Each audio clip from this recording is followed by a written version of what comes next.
এটা শয়লা বেগুন বলে লাগাইছিলাম, এই দেখেন কি অবস্থা। যারা আছে আর একটা আছে, এই যে দুইটা।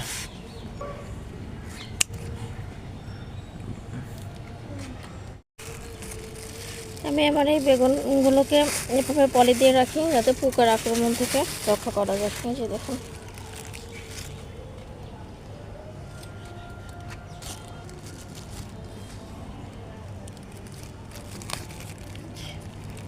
লাগাও। এই ড্রামে আমরা লাগিয়ে দিব।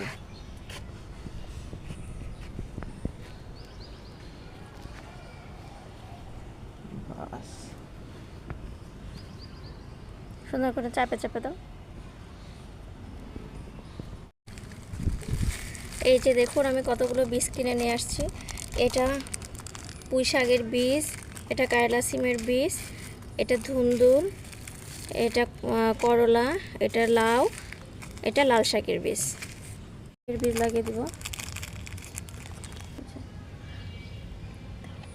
এখন বৃষ্টির সময় তো বীজটাকে আমি ভিজিয়ে রাখলাম না, এমনি বের হয়ে যাবে।